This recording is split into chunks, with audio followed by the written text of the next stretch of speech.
ॐ या प्रीतिरविवेकानां विषयेष्वनपायिनी तामनुस्मरत सा मे हृदयान्मापसर्पतु त्वमेव माता च पिता एव त्वमेव बन्धुश्च सखा त्वमेव त्वमेव विद्या द्रविणं त्वमेव त्वमेव सर्वं मम देव देव.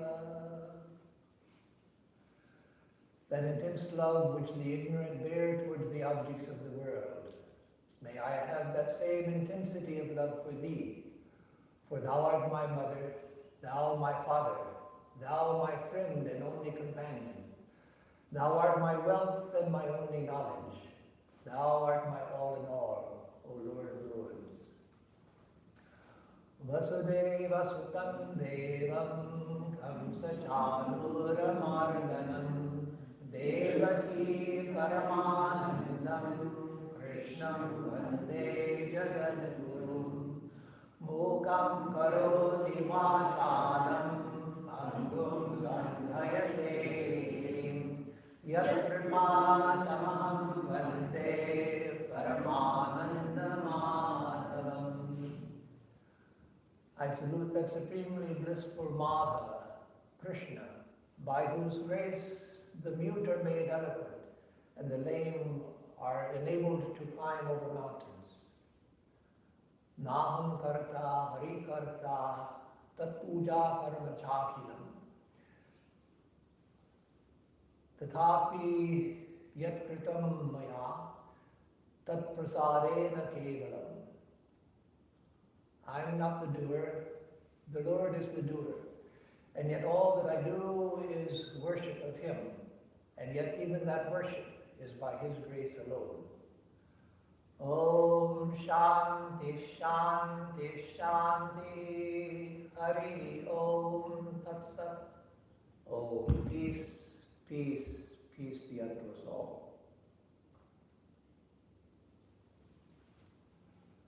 So good morning everyone. Glad to see you back after a month-long break with many things happening in between. Various adventures. So as most of you would know, today is Krishna Janmashtami, the birthday of Sri Krishna, the 8th lunar day of the month, Ashtami.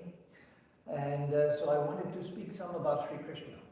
And so let me say first of all, that I'll speak as long as I can, and if I have to stop early, then I'll stop early and we'll have the arati. But we'll see how it goes as far as being able to sit and speak right now. So again, because it's Janmashtami, the birthday of Sri Krishna, I wanted to begin by speaking about Sri Krishna. In one of the verses I just chanted, the only one actually that I did not translate, that Vasudeva Sutam Devam Kamsacharura Maradanam Devaki Paramanandam Krishnam Vande Jagadguru. So at the end of it says, Krishnam Vande Jagadguru. I worship Krishna, the Lord of the world, Lord of the universe. And in India, that of course would be easily understood, but outside of India, why call Sri Krishna Lord of the universe? There are some Hindus who worship Sri Krishna, so what? How did he become the Lord of the universe? And just because a few Hindus worship him, a few Hindus means a billion. but still, and I guess just in India and where Indians have gone, how can you call Sri Krishna the Lord of the universe? Lord of the world, Lord of the universe, teacher of the world. Because such great teachers, they may be necessarily born in a particular place, born in a particular culture, born at a particular historical moment in a particular country. If you're going to be born, you have to be. We don't know of anyone who was born without a particular country or particular culture. Within time and space, there's specificity to everything. And so Sri Krishna also was born several thousand years ago, born in North India, and that time, in the world known to them at that time, the Vedic world at that time. But the influence of Sri Krishna has gone around the world, much of it silently. Some of it is traceable now with modern historical methods, but much of it silently. Much as there were two Christian saints, Roman Catholic saints, and they were Eastern Orthodox and Roman Catholic, because they were saints before the split in the Christian Church in 1054, the Great Schism. Before that, there were two saints in what was called the Universal Church, because it was one church, named Barlaam and Jehoshaphat. And Barlaam and Jehoshaphat, their life story was the borrowed story of the Buddha. So their books written on how the Buddha became a Christian saint.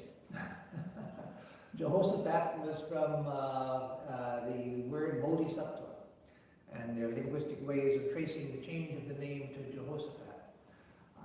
And Barlaam, I forget how it came, but it was he also was basically the story of Buddha.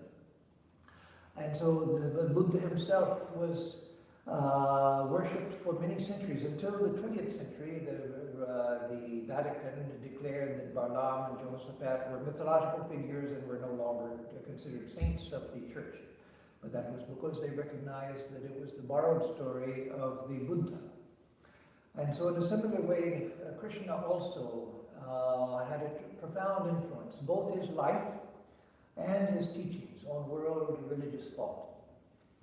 In fact, one of the reasons for arguments in favor of believing that Sri Krishna was historical was that there are certain ideas that first appear in the one we know as Krishna that were never seen in the world before. And ideas don't fall off of trees. They are realized within the mind or the heart of some great soul, and then given to the world, and then a new idea flourishes in the world, a new religious idea.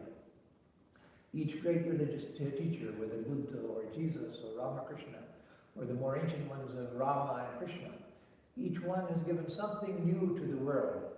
And so there are certain ideas that Sri Krishna gave to the world that were new with him and that influenced the world.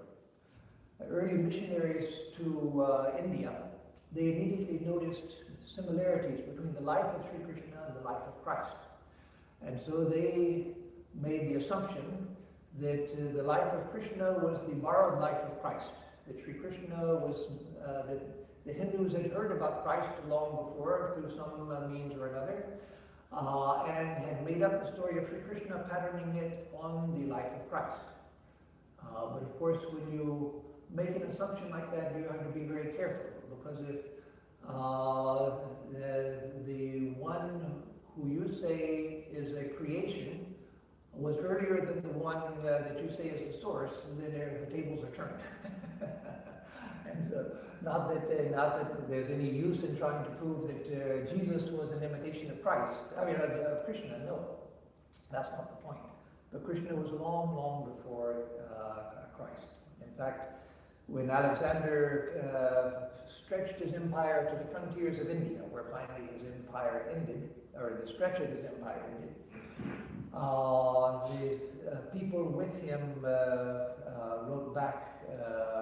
wrote in their journals that the one whom we worship as Hercules is here worshipped as Krishna. And that was long before the time of Jesus, centuries before the time of Jesus. The one whom we worship as Zeus, they worship here as Shiva.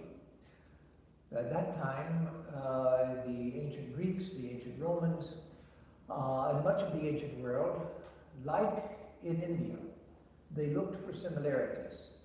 They recognized similarities. It was this idea that grew in the Middle East, that there's only one God, and that God is ours, and all other gods are wrong. That did tremendous cultural and religious damage to the world. Tremendous. Whole cultures were destroyed by that idea. But that wasn't the ancient idea, neither in the West nor in the East. The tendency was to look for similarities rather than to say, we have the truth and everybody else is wrong, and you have to accept the truth that we have. So Sri Krishna was, his worship was prevalent at the time the Greeks came, and certainly long before that. More and more evidence points to the fact that Sri Krishna was very ancient. In fact, the Indian tradition is that Sri Krishna's death was the beginning of the Kali Yuga, the present age, the present long epoch. And so the traditional date for the death of Sri Krishna was 3102 BC. So 3,100 years before Christ was when Sri Krishna died, according to tradition. And that we don't have historical records. You can't go to the civic authorities and ask, well, can we see the records of everyone who died in 3102? And there's Sri Krishna's name right there. No such historical records. But that's the tradition. And certainly Sri Krishna was very ancient. He is mentioned in the first mention of Sri Krishna is in the Chandogya Upanishad, one of the most ancient of the Upanishads. So let me speak personally for a little while, because for most of you who have come from India, first generation or second generation from India, Sri Krishna is just part of the package of what you are born into. You're born as a Hindu, Sri Krishna is there, and we worship him. And so it's like being born into a Christian family. Jesus is there, and we worship him. It's not a question of, well, who is God and what is God and how do I find out who God is? No, it's part of the package of being born into a culture. But for someone like me, who is not born into the culture, then everything comes as new. Everything comes as something to be inquired into, to look into. Why is this? Why is that? When people used to go to Swami Swahananda, who was head of our center in Hollywood, and many of you know him, some of you were his students. When people would come to him and say, well, Maharaj, in Hinduism, why is this? He would say, oh, go ask Atmarupananda. For us, that's just the way it is. We don't ask why. That's just the way it is. I remember in Chicago, when I joined in Chicago, the order in 1969, and Swami Bhashyanandaji was the head. He came to us one day in amazement after the Sunday school class in Chicago. He would give the lecture, and then after the lecture he would go spend a few minutes with the Sunday school, which had been going on during the lecture, but he would go in and spend some time with the kids and then come out. And so one day he was telling the story of Sri Krishna to the Sunday school kids. And so he's telling the story of Mount Govardhan, how Sri Krishna picked up the mountain and protected the villagers from the wrath of the rain god Indra, from the terrible downpour of rain that Indra was causing. And so Sri Krishna picked up Mount Govardhan and held it over the people to protect them like a giant umbrella. And so one of the kids, an American kid, said, he's 5 years old. Wait a minute, Swami. Wait a minute. Mountains don't have a place where you can put your hand and pick them up. So Swami Bhashyananda said, I was amazed. When I was a kid, they said Sri Krishna picked up Mount Govardhan. Okay, Sri Krishna picked up Mount Govardhan. Here's a kid who's not born into the tradition, and he says, wait a minute, Swami, mountains don't have a place where you stick your hand and pick them up. Swami Bhashyananda was impressed. He wasn't upset with the question. He was impressed with the fact that a little 5-year-old kid already had that kind of critical intelligence to ask a question like that. So for us, who were not born into the tradition, then things like that are not something that comes as part of the package. Different people who come to the Vedanta tradition from another tradition are attracted by different things. I was attracted first by what I read about the life of Sri Ramakrishna, and then the idea that he worshipped God as Mother, which I had never heard of. It was a wonderful idea that when I heard that, I thought, oh, that's wonderful. I never heard of the possibility of that. And then the idea that all religions are true, rather than one religion is true and others are wrong. All of these things were what made a deep impression. And then reading about Swami Vivekananda, then he became my life's hero, and all of them. So it was largely the principles, the teachings, the principles that were impressive to me, which attracted me. It wasn't because I saw Sri Krishna, a picture of Sri Krishna, and thought, oh, that's God. And I never knew he was God. I'm going to worship him, or something like that. No, it was the teachings, the principles. And that's why in our Vedanta societies, even now, we emphasize teachings. That's not to everybody's likings, of course. A lot of words, a lot of teachings, talking about things and all of that. Many people, especially those who have come from India, what they want is to do puja, they want to go and bow to the shrine, they want to do puja, they want to bring their children to get blessed by the priest, they want to offer puja for their child's examination and all of those things.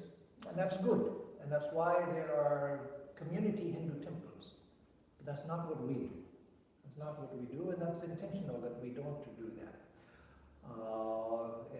Our purpose is not to compete with the Hindu community temples. We have quite a different approach, and that is to teach the ideas, to teach the principles, and let people use them as they will. Yes, sometimes we have puja. Yesterday, some visitors came, very nice people that had come once before. One of those strange coincidences. The last time they came, they had called me on the phone, and it was Saturday. And it was the first Saturday of July. And they had called and said, hello, we're new to the Vedanta Society. We wanted to come for Arati. You have Arati tonight, don't you? And I said, no, we don't have Arati tonight. We just have Arati after our lectures and classes, but there's no Arati tonight. No Arati? No, there's no Arati tonight. But there is, but you're welcome to come if you want to come. So they came. And I had forgotten that was Ram Nam, because it was the first Saturday of July or second Saturday, sometimes we move it, I forget which it was that month.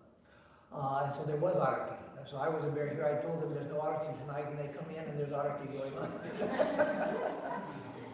So then they called yesterday and said, Maharaj, we're at the gate. The gate is closed, but we came for Arati. And so then I recognized the voice, I recognized it as the same people, and said, oh, we were supposed to have Arati tonight too, because it was Ram Nam tonight too. He said, yes, we saw on the website, it's Ram Nam. I said, yes, but we had to cancel because the person who leads our Ram Nam is engaged, so we can't do it tonight, it'll be next week. So anyway, the point of the story was, it was just a strange coincidence that the two times he comes, both times it's on Ram Nam night. And one night I told him there's no Arati, and there was. And the next time there was supposed to be Arati, and I had to tell him that there's not. So whether he'll come back again, I don't know. It begins to sound like the Vedanta Society is quite confused. Can't get their act together. But as I told him, and that was the point, is that he asked also, tomorrow is Krishna Janmashtami, Sunday, that's Janmashtami, so there'll be puja. I said, no, there's no puja. And so, again, we teach the principles because those are what will be lasting. The puja we do, when we do puja, we do a traditional Hindu puja, but in time that will change. Over 100 years, 200 years, that will change in America. It will change if it goes to Africa, it will change there. It will change in South America, it will change in France. Because the puja as we do it, that was developed in traditional India with symbols which are immediately evident to the Hindu mind. When you go to, when a respected guest comes to a traditional home in India, then you offer water for washing their feet. And if they're a worshipful person, then you offer flowers at their feet, you come and offer them a seat. And so that's what we do in the puja. We invite God to come, and we offer water to wash the feet of God. How does God have feet? Well, because God takes on human form out of compassion for human beings. So Sri Ramakrishna used to joke about the Brahma Samaj, that when Keshav Chandra Sen, the leader of the one branch of the Brahma Samaj, a reform movement in Hinduism, he became devoted to Sri Ramakrishna, and so the nature of the Brahma Samaj began to change. They began to speak of the worship of God as mother. And so Ramakrishna would joke when they would say, when they would talk about worshipping the feet of God. Because they taught that God is formless, they were against idol worship, image worship and all of that, that God is formless, and then they would talk about worshiping the feet of God, or I surrender myself to the feet of God. So Sri Ramakrishna would laugh and say, well, how did the formless get feet?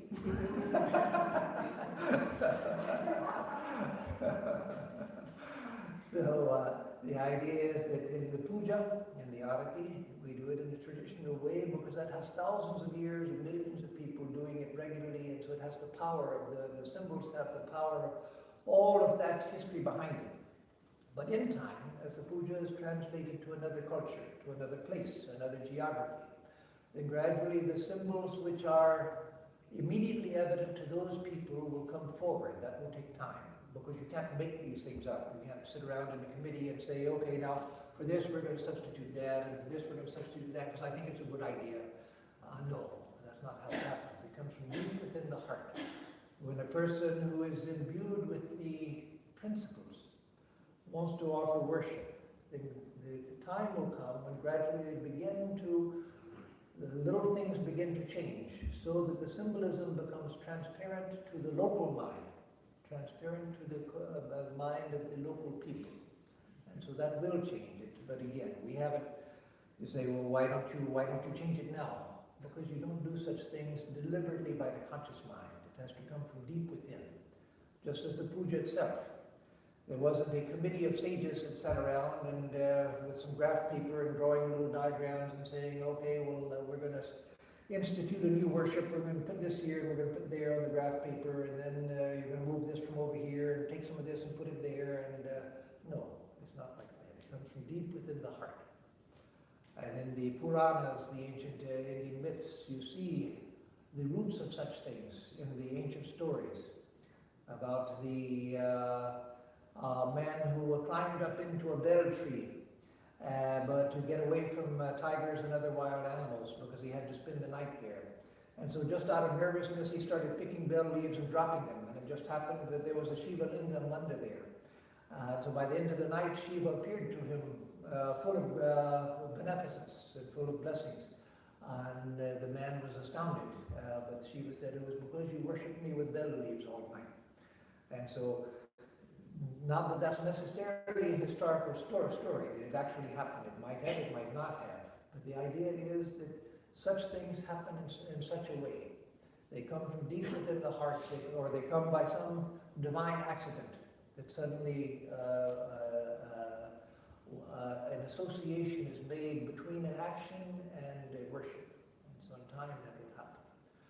So again, when I first came to Vedanta, I didn't know anything about Krishna, Shiva, Kali, and all of that. But as I read about them, certain ones like Shiva and Kali, for me, immediately I thought that the symbolism, the image of them was wonderful. And so I felt an immediate attraction to Shiva and Kali. And you find that many Westerners, not all, but many Westerners have an immediate attraction to Ganesha. Who can't love Ganesha?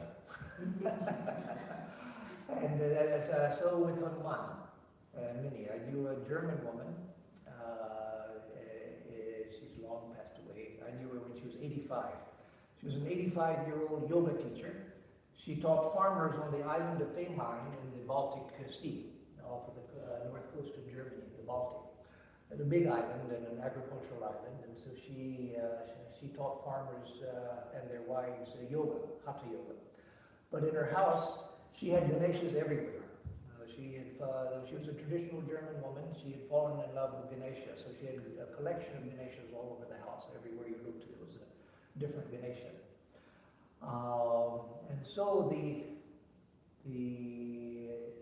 Hindu deities, they do make an attraction to certain Western minds. There's some who just want the philosophy. There are others who fall in love with a particular deity. For me, it took time to come to an appreciation of Sri Krishna. I just didn't feel a natural affinity to Sri Krishna. I loved the Gita from the beginning, but Sri Krishna didn't make an immediate appeal. But what changed for me was, for one thing, living in India for some years, where the symbols and things that were typically Hindu and typically Indian, those began to become meaningful to me, because I saw them in a context where they were lived. where they were lived and believed, where they were lived. It was a living tradition, not just something you read about in a book and see a picture of some blue little boy stealing butter and read that he's God. It doesn't mean much to anybody who's outside of the tradition. But then you see the living tradition. And then the beauty of the life of Sri Krishna. Sri Krishna, as you know, lived two lives. Not as a split personality, but as two phases of his life. There was the period in Vrindavan, when he was a child. And then the period after he goes to Mathura, and then goes on to Dwaraka and so forth, where he becomes a kingmaker and a great statesman. But the two phases of Sri Krishna's life are very different. So different that some people have theorized that there were two different people that were fused into one. And that, again, we don't know. There's no reason to assume that there were two different people because there were two different phases to his life. There are many of us. I can look at my own life, and I've had more than two phases to my life, which are totally different. Nobody in my childhood saw a future Swami Atmarupananda in me. The future will not be interested in me, Swami Atmarupananda, but if for some reason they were, then historians could look and say, no, there must have been two people, because this person and that person, they're completely different. They couldn't be the same person. So again, there's no reason to assume that Sri Krishna was two different people fused together. But because the two phases of his life were so different, historians, Western historians in particular, who like to divide and analyze and separate, have done that. I've said that. So again, it was the living in India, and then for many years I did puja every day. The two things made the mythological world of Hinduism come to life for me in a way that it hadn't just by reading. It came to life for me. When my guru gave me instructions on how to meditate, he gave me verbal instructions and then gave me a little booklet that he gave to every initiate with the general instructions plus specific instructions written in. And so in the booklet, it said at the beginning of the worship, salute the Guru, picture the Guru on the top of your head, seated there, beneficent and so forth. And then salute Ganesha, because in India, Ganesha is saluted before every worship, because he is the remover of obstacles. And but in my book, my Guru had crossed that out. And that was out of respect for the fact that I was a Westerner and saluting Ganesha had no meaning to me. But in time that did come to have meaning to me, and so then I added that back in, because the symbols, the myths, the stories, they began to come alive. One of the wonderful things you see in the life of Sri Ramakrishna, Holy Mother, and even the rational Swami Vivekananda is that you see this living mythology. In the West, because of modern science and everything, and nothing against modern science, it's done many, many good things.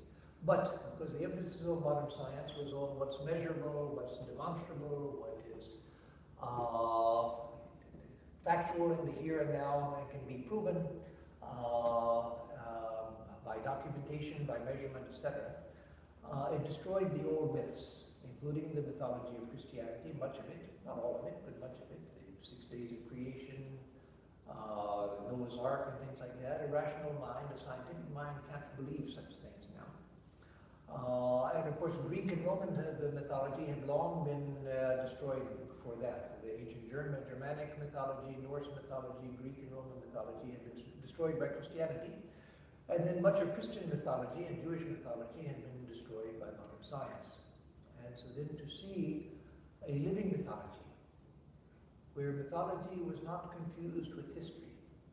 That was the tragedy for the West, is that it was believed that the mythology was supposed to be history. And when it was shown that that's historically impossible, it's against all of the scientific record, then the stories themselves are destroyed. But in India, the stories are not history. Yes, common people may take it as history, but it's not necessary in the tradition to take it as history. Did Sri Krishna actually dance on the head of 1,000 hooded serpent? Well, that's hard to believe. There's no necessity to believe it actually happened. But it's a story, a mythic story which illustrates a point. And there have been people who have visions of Sri Krishna dancing on 1,000-headed serpent. So it's true, not historically, but it's true in another realm. I had a great, I'm getting off the topic, but I'll go ahead and go off the topic because I'm already going in that direction, so might as well go with it now. I had a strange experience many years ago. I had, which is pertinent to what I was just talking about. I decided to go to a Christian monastery in Snowmass, Colorado, St. Benedict's Monastery in Snowmass, Colorado. In Southern California, we used to get 2 weeks vacation every year, and some would go to different centers, some would go to see their aged parents or something like that, or they'd do something else. But I decided this year I would often go on solo backpacking trips in remote places like the Grand Canyon. But this time I decided, let me go to St. Benedict's Monastery in Snowmass, Colorado. I know one of the monks there and know of another famous monk there. And so it'd be nice to spend some time there, see how they live their life. Maybe I'll learn something that will be useful for us in our tradition. So I went and stayed in the monastery for 2 weeks. Lived and worked with the monks, got up with them, went to the office, and to the what they call office, which is prayer services in the church, starting at, I think it was 3:15 in the morning, and then all day from time to time going to the church for chanting and so forth. After about the third day, I felt a tremendous conflict inside of myself, and I didn't know where that conflict was coming from. But I knew it was an internal and it was a spiritual conflict, a great conflict inside the mind, but deep inside the mind, so deep inside the mind that it wasn't accessible to the conscious mind, and yet the conscious mind was aware of this battle going on inside of the mind. I can't explain everything that happened and how it was resolved, but what I came to understand by the end of the third day was that it was a mythic battle going on. By that time, I was already a Swami. I had been a Hindu monk for,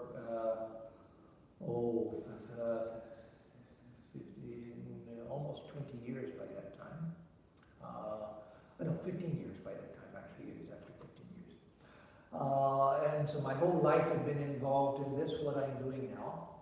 And by that time, I was doing worship every day, puja every day, and so forth. And so I've been deeply immersed in the thought of Vedanta and so forth. And then here in the monastery, because it was a living monastery with a living tradition, a living Christian tradition, there was a very living Christian mythic world that they were living in the midst of, with the chanting of the Psalms every day, and the prayers to Jesus, the prayers to Mary, and so forth every day.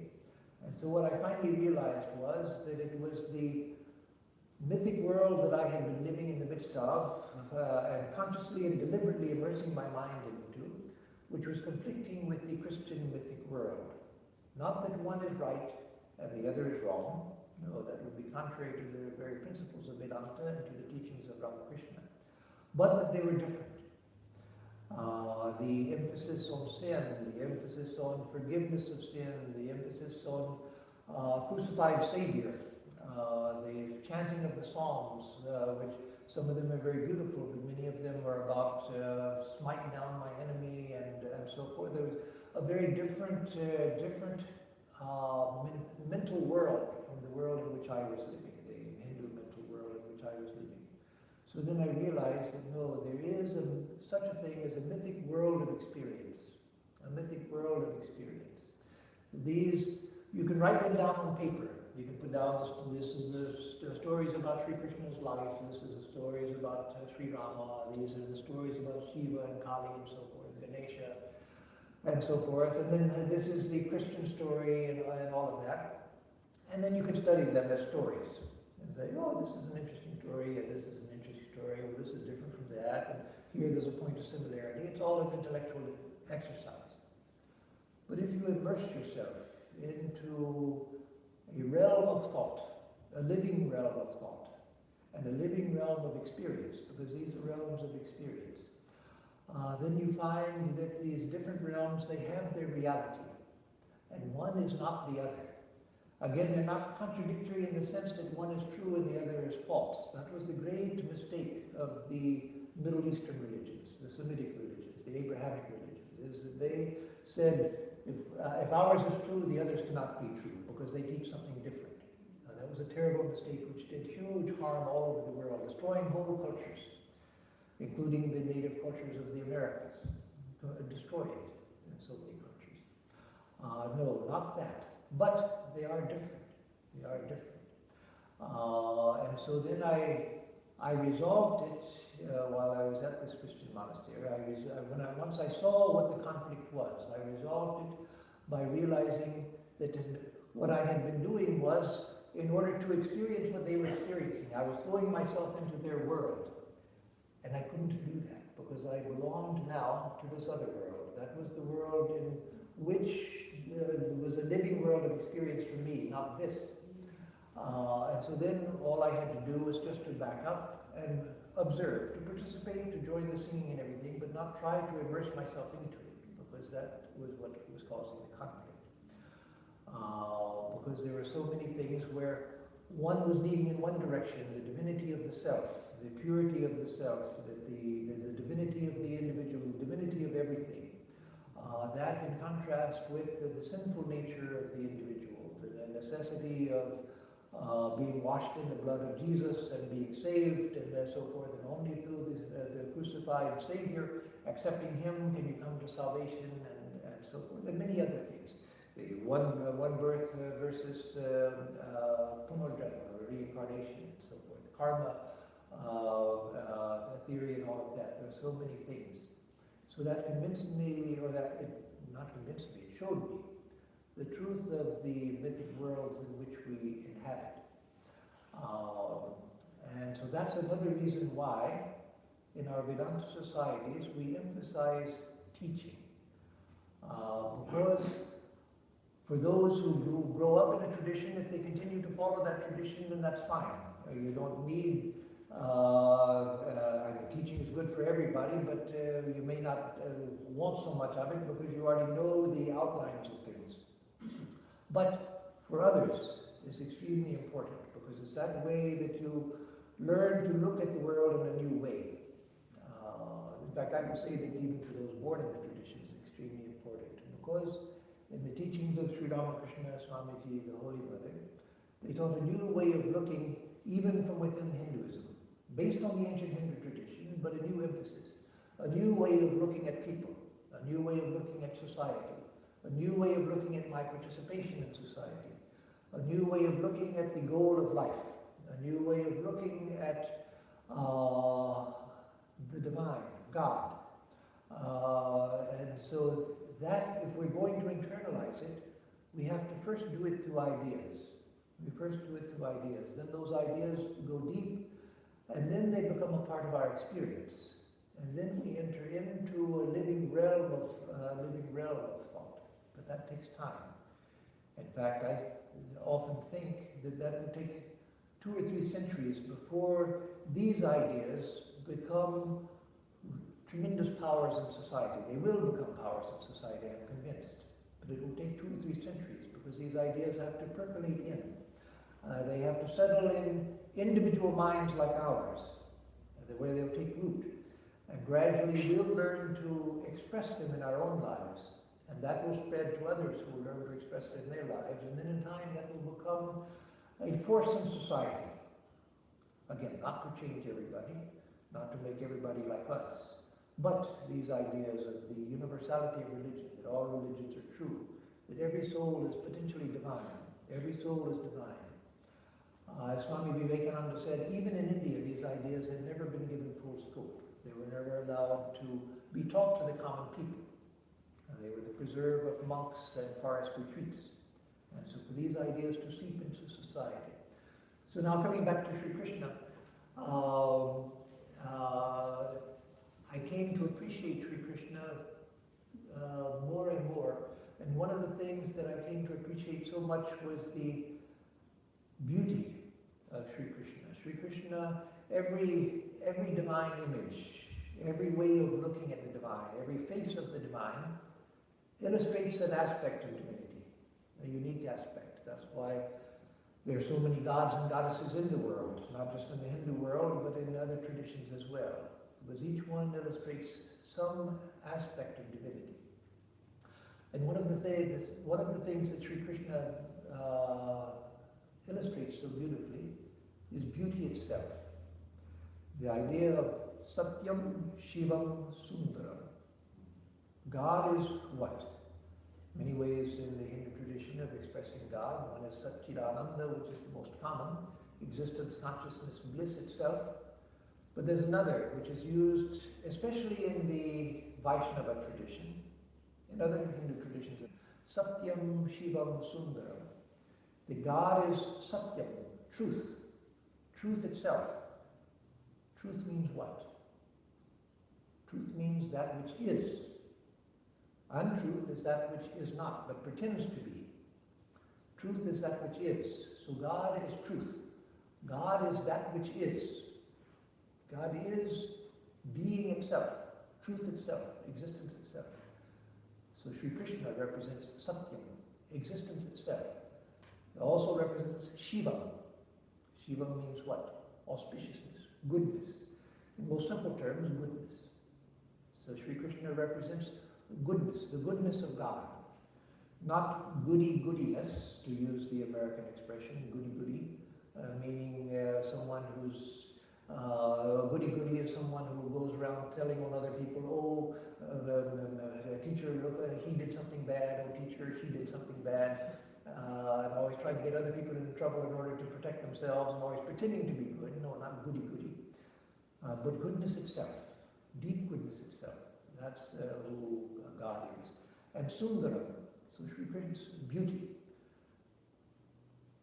How to explain beauty, the experience of beauty? Whether it's in a human being, where you see beauty in another human being, beauty in a flower, beauty in a sunset. How do you explain beauty? Philosophers have tried to explain the experience of beauty as the perception of harmony and so forth. But nobody can really express what beauty is until you understand that God is beauty itself. And Sri Krishna represents God as beauty. God as beauty. Everything about Sri Krishna, all of the pictures of Sri Krishna, all of the stories about Sri Krishna express the beauty aspect of God, the wonderful beauty of God, the enchanting beauty of God. And Sri Krishna playing the flute. The flute is the music which Sri Krishna plays, which draws the hearts of all beings towards him. He's playing the flute of divine music which attracts the hearts of everyone. Attracts the hearts of everyone. In fact, that's the meaning of the name Krishna. Krishna means black, but Krishna also means he who karsati, he who draws, who pulls, who attracts the hearts of all. And so he's divine beauty which attracts the hearts of all. That once one is caught up in the beauty of God, then one seeks that above all things, because then you see that is all that I've been seeking, that which I look for everywhere, that idea of beauty which I was chasing after. Here's the source of it. Here's the source of it, Sri Krishna himself. Another wonderful idea that is expressed by Krishna. I'm not telling stories about Krishna today, I'm not telling about his life story and all of that, but what he represents. Another wonderful thing that Sri Krishna represents is playfulness, the playfulness of God. In fact, oftentimes in the West, when people first come across Sri Krishna and the stories of him stealing butter, reaction of people is, well, that kid just needed a spanking. No. The idea of Sri Krishna is that he was playful. He was playful. Everything about Sri Krishna was playful. The playfulness of God. The playfulness of God. There was a great Christian monk named Swami Abhishektananda, Henri Le Sceau. He was a French Benedictine, born and brought up in France. And then after his ordination as a full monk, he decided to come to India as a missionary. And he said in his journals or in his letters, how can I make the Hindu see that Christ is the only way? So he went to India with that idea. But after he got to India, he fell in love with the Vedanta tradition. Not the Ramakrishna Vedanta tradition, but the general Vedanta tradition. He went and lived at Arunachala, where Ramana Maharshi lived. After Ramana Maharshi passed away, but he lived in the cave up on the hill and meditated. He took a Hindu guru, Swami Jnanananda, so he remained all of his life a Benedictine monk in good standing in the church, criticized by many, of course, but in good standing in the church. But he was also a Swami. He took sannyasa, like myself, and took the name Swami Abhishektananda. Abhishekta means the anointed one. Abhishekta, like in the coronation of Ram and so forth. So the anointed one, that's the meaning of Christ. So Abhishektananda means he whose bliss is in the anointed one, or he whose bliss is in Christ. But in himself, the Swami Abhishektananda, Henri Rousseau, he united the two traditions of Christianity and Vedanta in his own heart. And it was a tremendous battle for him to do so. He suffered as I suffered for a few days only in that Christian monastery. He suffered for years with this battle raging inside him. His life story is wonderful to read about the struggles that he went through. But all of this is to say that he said that Hinduism, he said that Christianity is basically tragic. The crucifixion of Jesus and all of that, the worship of the cross and so forth. The basic story of Christianity is basically tragic. With a triumphant end in the resurrection, but still the story is tragic.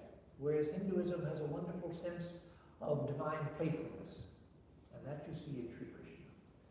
That the divine playfulness, Sri Krishna dancing and singing, playing with the cowherd boys and girls, playing tricks on them, as a little baby stealing butter from his mother, and so forth.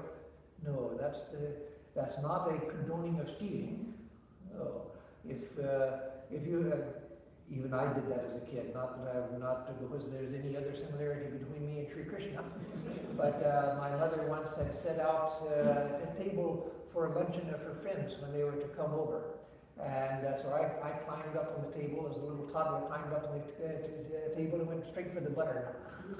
It made a mess of my mother's beautiful table setting. So she was my mother. So when she saw that, she didn't spike me, she didn't scold me, or said, "What, you terrible child?" Or she didn't call the police. She realized I'm a little kid. So she laughed, and afterwards that was one of the stories she would tell about me as a little kid, climbing up on the table and messing up everything. So it was taken as playful. It wasn't, for a little kid to do that, that's not stealing. So it's that idea of the playfulness of God. That life itself is the playfulness of God. That's an idea which sometimes strikes people who have never heard it before as an awful idea. Once I was leading a retreat, and so I brought up the idea of the playfulness of God, that everything is a divine play. And so one of the people on the retreat, who was relatively new to Vedanta, she hadn't been there yet for a year, but was getting very involved and very interested in studying and reading and all of that. But she said, "Oh, I hate that idea. I hate it. I hate it. I hate it." And so I talked with her and asked what it was.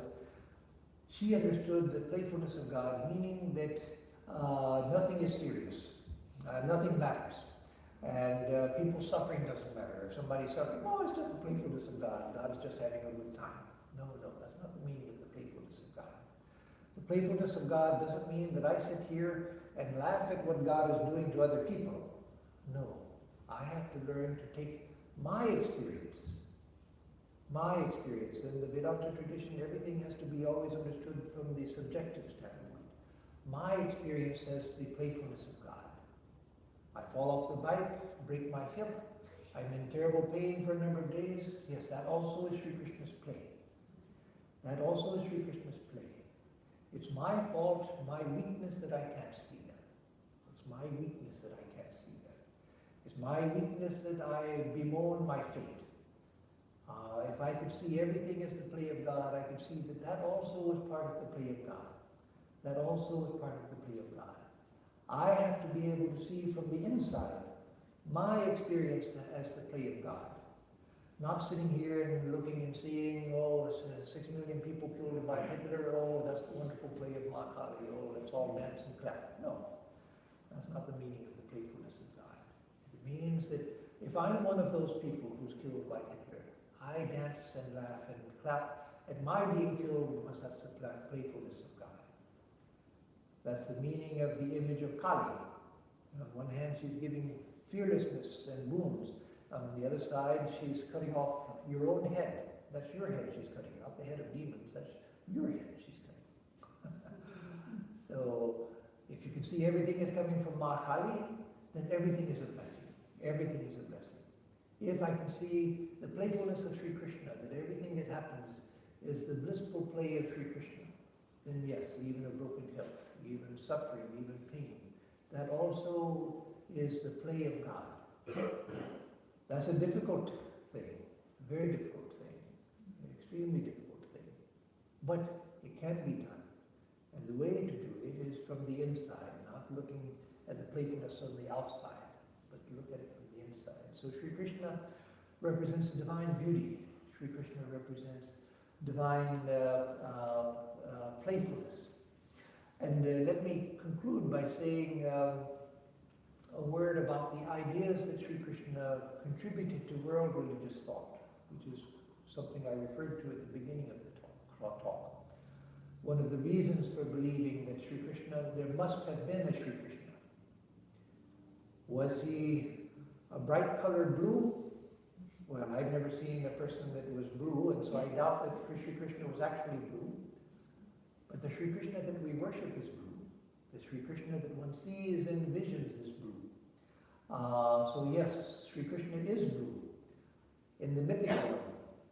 But the historical Sri Krishna, no, I don't think the historical Krishna was actually blue. That would have been quite strange. And the other, again, Sri Krishna dancing on 1,000 hooded serpent and doing all sorts of other amazing things. Were those historically true? No, if there was a historical Sri Krishna, those are exaggerations. Such exaggerations would be there with Sri Ramakrishna already. 150 years after his time, already we would have all sorts of exaggerations had it not been for his disciples writing down in detail his life story to say this is actually what happened. Otherwise, we'd have all sorts of fantastic stories about Sri Ramakrishna. And so that's what happened with Sri Krishna, with Sri Ram, etc. But at the core of those stories, as Swami Vivekananda said, at the core of those stories are meant to illustrate who the person actually was. And so one of the ideas we see in Sri Krishna, for the first time it appears in world religious thought, and that comes from the early part of his life, the Vrindavan play. And that was love for love's sake. Before that, around the world, where there was the idea of love for God, in all religions there wasn't even that idea, but where there was the idea of love for God, the idea was that you love God because God wants you to love him, and by loving God, then you'll get good things in life.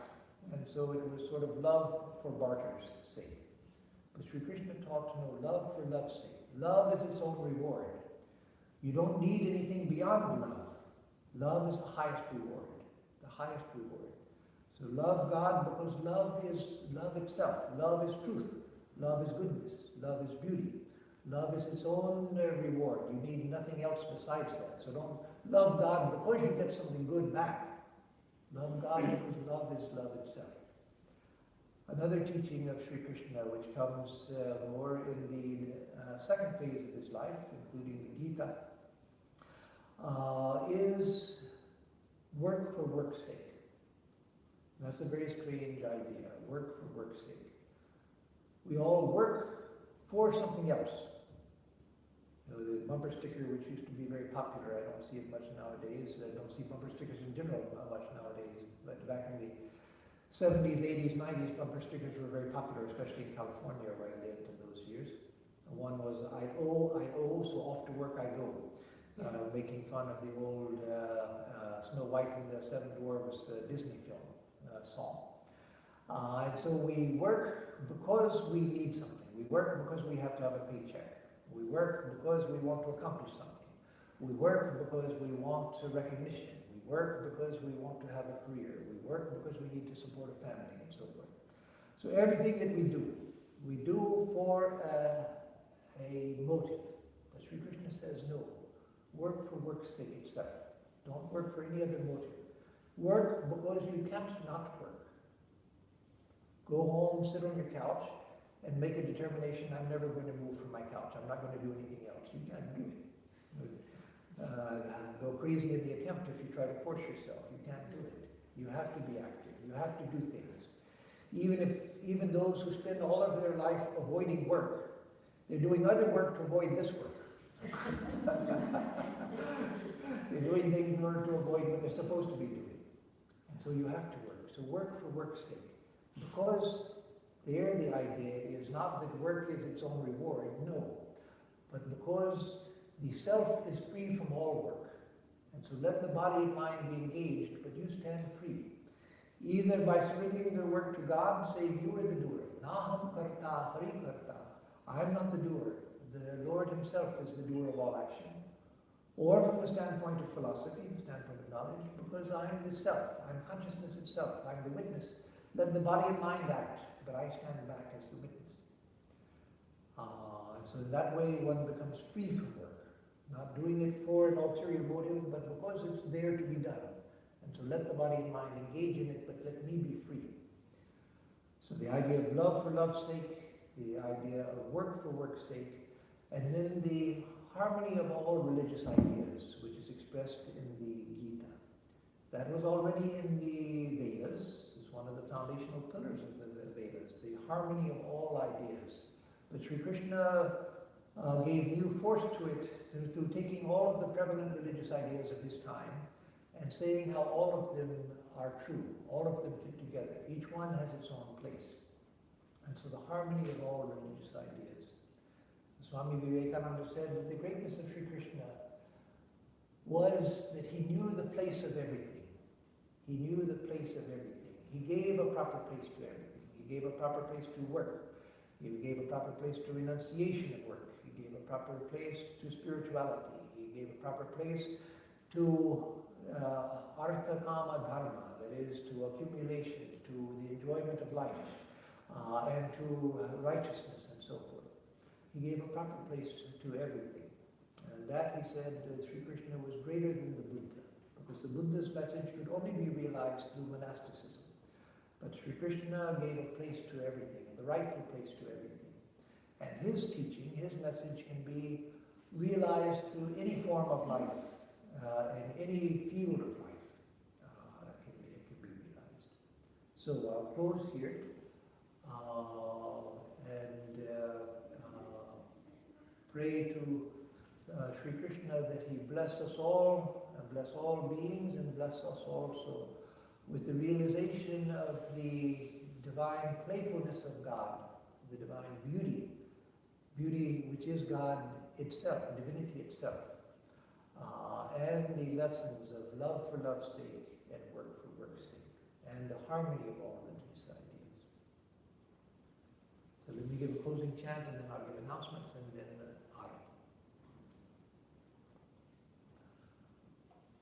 Om madhuvatarayate madhuksharanti sindhavaha madhvirnasantoshadhi madhunaktamutoshasi madhumatparthivagum rajaha madhudyarastu nah pita madhumandho vanaspatir madhumavum astu suryaha madhvirgavo bhavantunaha.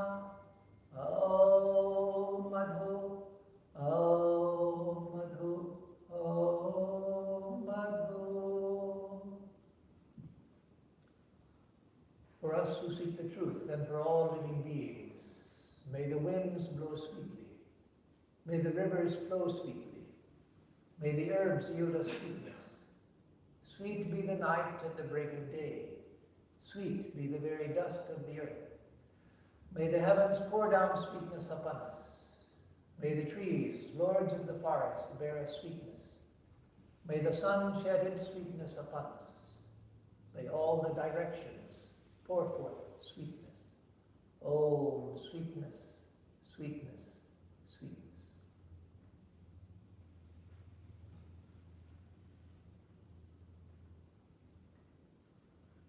So now for announcements. We'll have the Gita class beginning again this Tuesday. Tuesday at 7:30. There'll be Arati for those who want to come for the Arati service at 7. And then the class from 7:30 to 8:30. We'll continue the Gita.